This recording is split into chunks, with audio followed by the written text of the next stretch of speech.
saveur divine. Cette bonne nouvelle du royaume sera prêchée dans le monde entier pour servir de témoignage à toutes les nations. Alors viendra la fin.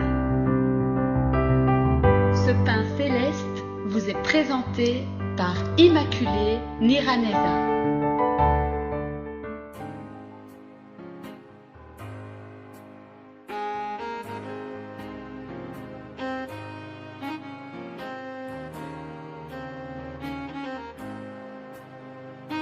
Shalom, shalom, mes très chers amis à l'écoute de l'émission Saveur Divine.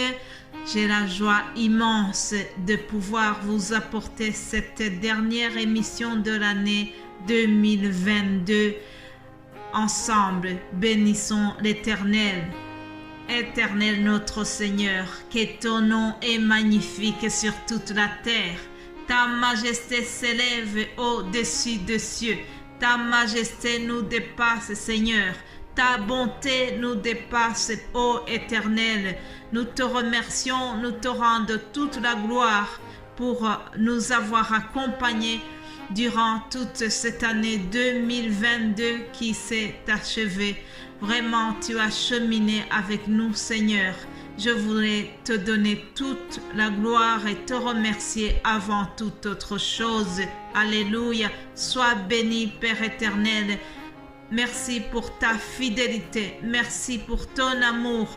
Merci pour ta parole qui est la vérité et qui a été une lampe sur notre sentier durant toute l'année qui s'achève. Alléluia.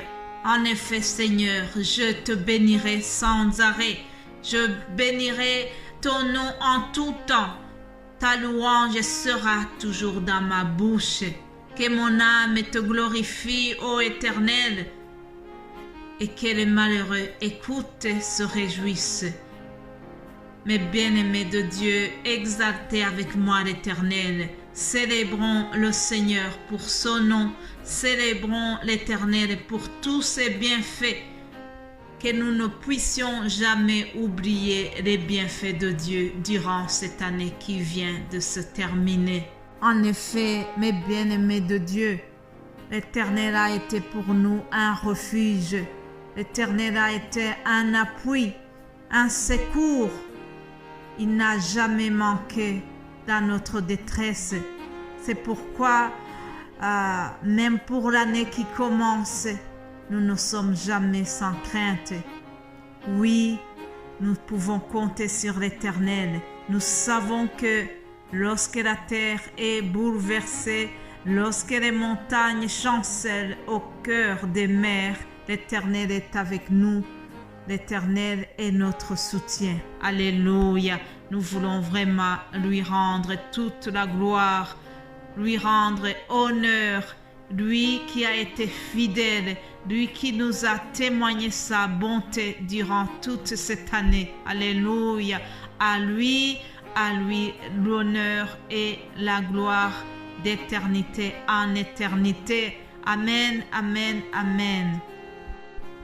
Je remercie le Seigneur pour toutes les émissions que nous avons pu vous partager pendant cette semaine. Je remercie le Seigneur pour les frères et sœurs qui se dévouent chaque jour pour préparer les messages, lire la parole, méditer la parole et la partager. C'est toujours quelque chose que je voudrais souligner. C'est vraiment une bénédiction. Mes frères et sœurs sont une bénédiction pour moi et pour vous autres qui écoutez aussi les enseignements. Bénissons aussi le Seigneur pour cela, car il a pourvu en donnant des personnes qui sont dévouées, des personnes qui sont prêtes à servir le Seigneur dans cette émission Saveur Divine. Alléluia. Vous savez, chers amis, le 1er janvier, dimanche, ça sera déjà le 3e année, ça fera le 3e anniversaire de l'émission Saveur Divine. J'ai commencé le 1er janvier 2020. Alors, je donnais les émissions en français seulement. Aujourd'hui, Je bénis Dieu car il y a une sœur qui de temps en temps aussi vous partage l'émission en français. C'est parfois le mardi. Notre sœur Odette, vous l'avez déjà entendu. Alors je bénis le Seigneur pour cela. Je bénis Dieu aussi pour l'émission Saveurs divines qui se donne dans d'autres langues, en Swahili, en Kinyarwanda, Kirundi, en anglais. Tout ça, ce sont vraiment les bénédictions de Dieu qui a voulu élargir ce ministère. Vous savez, chers amis, lorsque Dieu donne une vision, il donne également la provision. Je l'ai déjà témoigné, mais je voulais aussi partager pour ceux qui n'ont pas écouté cela. Vraiment, je bénis le Seigneur pour son assistance et pour son accompagnement dans ce ministère. Lorsqu'il nous a envoyés, il savait bien que nous aurons toujours besoin de son assistance et nous avons vu sa fidélité. Nous avons vu qu'il a été avec nous durant toute cette année qui s'achève. Alors, aidez-moi à lui rendre tout honneur et toute gloire. Que toute la gloire lui revienne et qu'il soit loué parce qu'il a été vraiment à nos côtés. Personne n'a été vraiment malade pour qu'il soit empêché de donner l'émission. Nous avons été parfois malades, mais ça n'a pas empêché que l'émission continue. Vraiment, c'est une action de grâce que je voulais donner, partager avant de terminer cette année. Je remercie chaque personne qui nous a aidés, qui nous a soutenus par un encouragement, un mot d'encouragement, par un geste vraiment de soutien. Il y a plusieurs façons de soutenir cette œuvre. Alors, chaque personne qui encourage son ministère, je voudrais vraiment lui dire merci. Merci infiniment. Alors, pour clôturer les émissions de cette année 2022, je vais vous parler du prince de la paix. Ésaïe, chapitre 9, au verset 5, dans les titres qui sont donnés au Fils qui nous est né, au Fils qui nous a été envoyé. Le prophète Ésaïe parle de lui en disant qu'il sera appelé le prince de la paix. Alléluia. Jésus-Christ est le prince de la paix. Lisons l'évangile selon Jean 14, 27 et nous voyons comment Jésus-Christ a laissé la paix à ses disciples avant de quitter ce monde. Il a dit, je vous laisse la paix, je vous donne ma paix. Je ne vous donne pas comme le monde donne. Que votre cœur ne se trouble point et ne s'alarme point. Vous avez entendu que je vous ai dit, je m'en vais et je reviens vers vous. Alléluia. Mes bien-aimés de Dieu, ces paroles sont adressées aux disciples. Jésus-Christ s'apprête à retourner auprès du Père. Alors, il ne veut pas que les disciples soient troublés par son absence. Il savait que les disciples vont rencontrer des problèmes et des tribulations dans ce monde où il les a laissés.